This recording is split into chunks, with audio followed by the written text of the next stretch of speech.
It's all about who you know. If you already work in this industry, I'm sure you've probably heard that line a million times. But if you're an introvert like me, that probably makes your stomach drop. Because if you're not the loudest person in the room, sometimes you feel like you're not even gonna make it in this business. But I'm here to tell you that's not the case. On this episode, I'm going to do one thing. I'm gonna answer the burning question that every introvert is constantly thinking about. How do you network in this industry and build meaningful connections if you are not the loudest person in the room? By the end of this episode, you are going to learn how networking across is better than networking up, the real experience of networking and how you can make meaningful, lasting connections that can get you to your next opportunity, noticing how networking in the in-season and off-season actually works, and then I'll leave you with real resources that you can use today. And the best part about this episode is I have guests from my recent episodes that are gonna share real-world experiences that you can learn from. Welcome back to the Business of Basketball. I'm your host, Misha Horsey, and today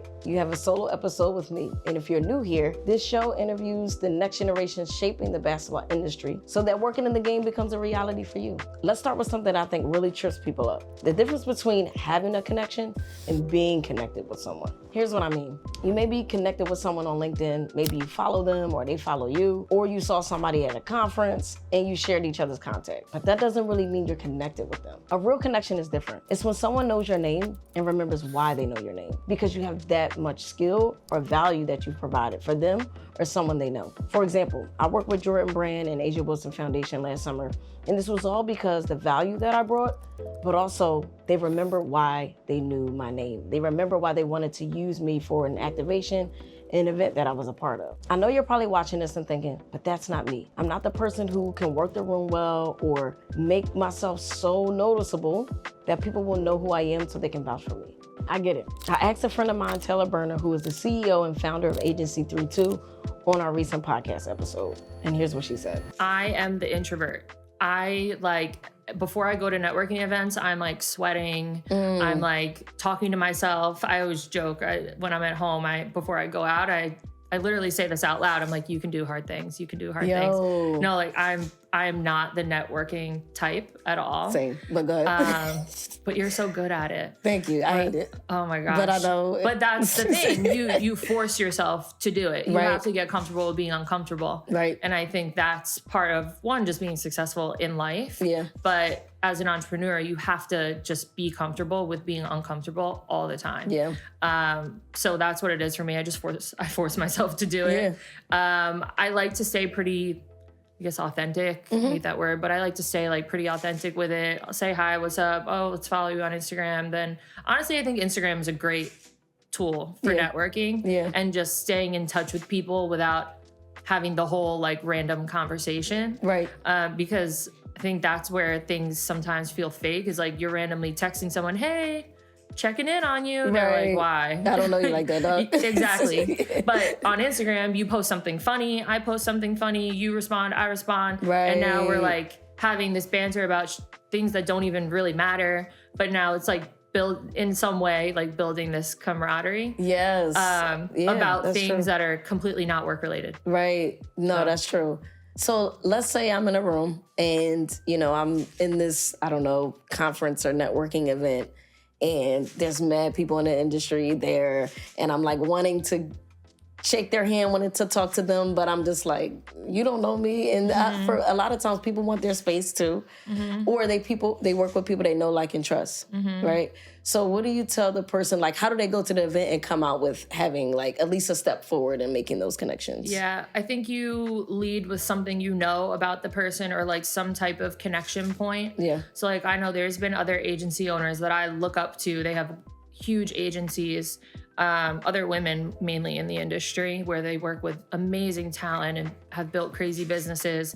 But I've worked with their talent before through a brand project or something. So I'll walk up and say, hey, I'm Taylor Berner, CEO and founder of Agency 32. Our agency worked with your talent on this project, and it was amazing. Thank you so much for all your help. Your team was great, blah, blah, blah. I just wanted to say hi and introduce myself. Right, exactly. What she's really telling you to do is be yourself, find those opportune moments that make sense to you, and take advantage of it. Have you ever heard of the saying, be so good you can't be ignored? Well, that brings me to my next point, giving value. Sometimes when you're making connections in this industry, It's about giving immense value that you cannot be denied or ignored. On our latest episode with Custis, who generated 42,000 followers, he has a product, investors, he generated 6 figures in his business, shared his way of how he's generated some powerful and meaningful connections in the industry. Here's what he said. I think when you're starting out, you need to give without asking. So, I always try to say how can I give someone value without looking for anything in return? And I know if I give them value and I get nothing in return, I'm not going to feel any type of way about it, anything. If you're putting the right energy out there, it's most likely going to come back. The beginning of my content creating journey, I went and filmed for a content creator named How the Hoop Forever, who I now have a really good relationship with. I think I filmed for him for almost a month and a half. Didn't ask him one piece of content advice. I just saw him post saying, hey, I need a videographer, I need help. I just volunteered and went and helped. Yeah. Right. And then he just started telling me hey, you're going to do it. Here's some pointers. Here's that. Now there's other brands, businesses where, I've come in and just said, hey, I have some ideas, here's how I can help you. Nothing in return. So, then you start to develop your own reputation that will start to get around because people talk ultimately. So your brand and reputation does matter. So if you're someone who's giving to others, that will, get around and, it will bode well for you. So, and the other thing is, don't be afraid to tell people what your goals are, what you're trying to achieve. Because if people don't know what your goals are and what you're trying to achieve, they won't know how to help you. They won't think to help you. So if you give people value, you let them know, hey, here's what I'm trying to achieve. Here's what my goals are.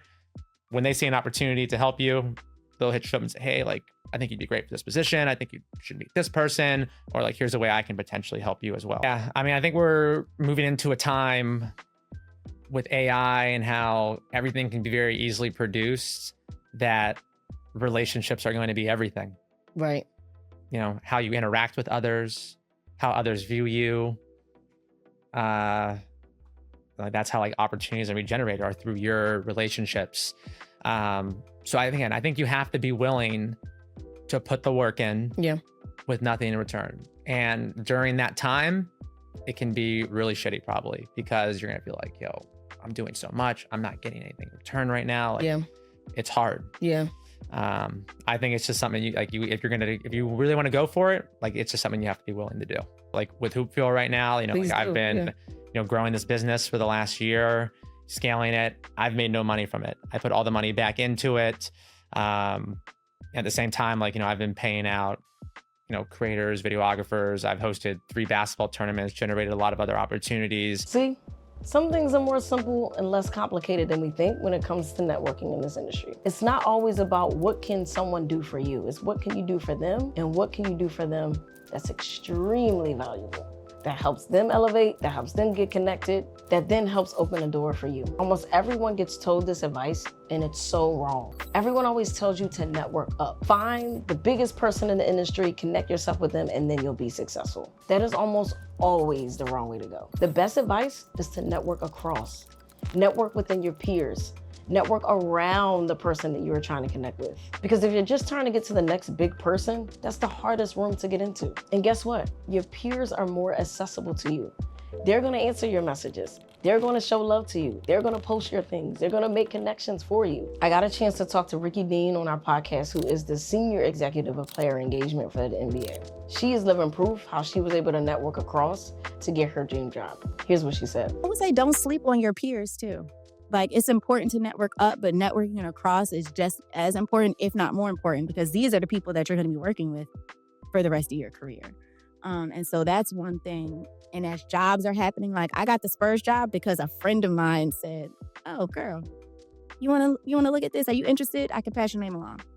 That's how it happened. It wasn't from a mentor. It wasn't from me on the job sites. It was just a friend of mine that just sent it to me. That's in the business. So I think don't always look up. You can also look amongst your peers as that community. Because also when shit is hard or you're frustrated or you need to problem solve, going to your manager isn't always an option. And so sometimes you need that sounding board. All right, how can we figure this out? How can we collaborate? What are opportunities that you have and opportunities that I have that maybe we can make each other look good? Yeah. So that's the whole point. You don't need to always network up. Sometimes the person that you need is right next to you to get to your next opportunity. And a strong peer network gives you visibility to opportunities way before they're posted publicly. The third thing is very specific to the sports industry. Timing. Timing is everything. I cannot stress that enough. When you're reaching out to somebody in October, but you're left on red and you don't get a reply in July, do not take it personal. Here's some tips of how to reach out to people in the basketball industry in season. So keep it short, keep it direct. Because if you just say, hey, let me pick your brain, and I'm in the middle of my season as an NBA coach, NBA player development coach, WNBA operations, you name it. If I'm in season, I'm not replying to you because I'm busy as hell. So don't take it personal. Just be direct, keep it short, maybe a congratulatory message, something simple so that you stay top of mind. Off season is different. That's where they have a little bit more bandwidth for deeper conversation. So the text messages of, hey, can we meet up for coffee? Or sending them an email saying, hey, can we set up a virtual chat? Might answer versus if they're in season. So rule of thumb, if they're in season, just stay visible, check in with them. If you're local, maybe pull up on them on one of their events. And if they're off season, this is where you can get a little bit deeper. You can meet with them in person, or if you're out of state, you can meet with them virtually online. So now that you've done all of the above, I'm gonna leave you with a few more resources. About conferences, you don't need to go to everyone. If I'm you, I'm thinking, what specific conference can I go to advance or to allow me to get into the industry? If you're in operations, I wouldn't go to a talk talking about finance and basketball. If you're a basketball trainer, I wouldn't go to a creator economy conference relative to basketball. It has to be something that you aspire to be, or it has to be with people who you aspire to connect with. Arrive early. And if you're an athlete watching this, that's not new to you. You know if you arrive on time, you're late. So arrive early so you connect with people, ask questions, and make sure that you come prepared, ready for the questions that you want answered. Another question I get a lot is, what do I wear? So when you go to these conferences or events, most times they do have a dress code. And if they don't, and you don't see one online, try to connect with someone who's already going there. And you can do this by going on Instagram, on LinkedIn, and you can just ask the question, hey, I'm going to this conference or event. I just want to make sure I have the right attire for it. Now, here's the thing that people do wrong when they go to these conferences. A, they don't follow up, and B, they don't know how to follow up. Here's what I mean by that. This past Final Four, I went there and I connected with someone who I was trying to connect with for probably about a year or so. I wound up meeting with her and I asked her, hey, can you be on my podcast? She said yes, she was very interested. And she specifically told me her preferred method of communication. And she mentioned to me, hey, I'm gonna give you my number, but I would prefer if you email me. Now, I could have taken that information, could have been so excited that she gave me her number that I text her first. But I kept in mind, if I text her first and not use her preferred communication, she would never probably talk to me again. So I wanna share that message with you. Ask someone, what is your preferred method of communication? Would you rather a text? Would you rather email? Would you rather me connect with your assistant? That way you respect their time, you respect who they are, and you respect their way of communicating with you. This is something that nobody told me, so I wanna make sure I share it with you. If you're like me, you like practicality, meaning, how do I take all of this information and apply it? Don't worry, I got you. So what I did was create a playbook called Networking in Sports as an Introvert. It's a complete guide of how you navigate this crazy gatekeeping industry for the opportunities to get your dream job. It has an event checklist of what to wear, how to connect with people, and how to find the right conference for you, follow-up scripts, so when you do meet that person, how you follow up and connect with them, and a cold email template for if you didn't get a chance to meet with them and you want to, here's the right thing to do to get a response. Click the link in the description to get complete access to this guide. And that's it for the first solo episode of Business of Basketball. I'll see you on the next one.